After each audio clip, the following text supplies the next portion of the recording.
दुनिया के कुछ देश भौगोलिक तौर पर विस्तारवाद की नीति अपनाते हैं और इसके लिए छल का सहारा लेते हैं, लेकिन भारत मानवीय आधार पर लकीर खींचता है और मित्रता के आधार पर अपनी सीमाओं का विस्तार करता है। ताजा खबर यह है कि रणनीतिक तौर पर अहम चाबहार पोर्ट को लेकर अफगानिस्तान ने पाकिस्तान को जोर का झटका दिया है। पाकिस्तान के धार्मिक कार्ड को खारिज करते हुए तालिबान सरकार ने भारत के साथ जाने का विकल्प चुना है। हिंदुस्तान ने आखिर कैसे अफगानिस्तान का दिल जीता, कैसे चीन पाकिस्तान देखते रह गए और बाजी भारत के हाथ लग गई, इस रिपोर्ट में आप देखिए। अफगानिस्तान की संसद में प्रधानमंत्री मोदी का यह भाषण 8 साल पुराना है, लेकिन इसे आप भारत और अफगानिस्तान के बीच पनप रहे मजबूत रिश्तों के सबसे नए उदाहरण से जोड़कर देख सकते हैं। ताजा खबर यह है कि अफगानिस्तान ने अपने पड़ोसी पाकिस्तान की हसरतों पर पानी फेरते हुए भारत की सुनी और चाबहार पोर्ट पर निवेश के जरिए भी भारत और ईरान के साथ जुड़ गया। जाहिर है अब चाबहार की इस तिकड़ी से पाकिस्तान और चीन के सीने पर सांप लौट रहे हैं। यह है भारत में गुजरात का कांदला बंदरगाह और यह है ईरान का चाबहार पोर्ट, जो ओमान की खाड़ी में स्थित है। अरब सागर से ठीक ऊपर इसी से करीब 70 किलोमीटर दूरी पर पाकिस्तान का ग्वादर पोर्ट है, जिसे चीन ने विकसित किया है।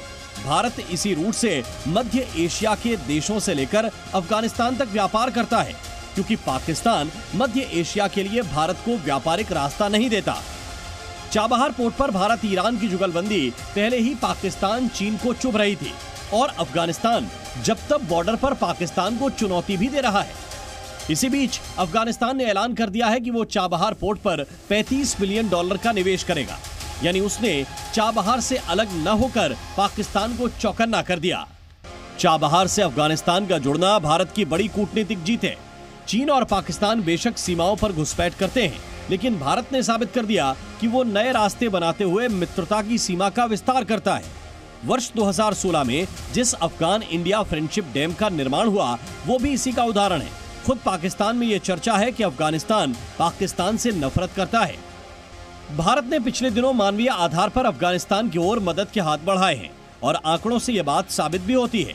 15 दिसंबर 2023 को सरकार ने संसद में बताया कि तालिबान के सत्ता में वापसी के बाद भी भारत ने स्वतंत्र एजेंसियों के जरिए बड़े पैमाने पर अफगानिस्तान को मदद भेजी।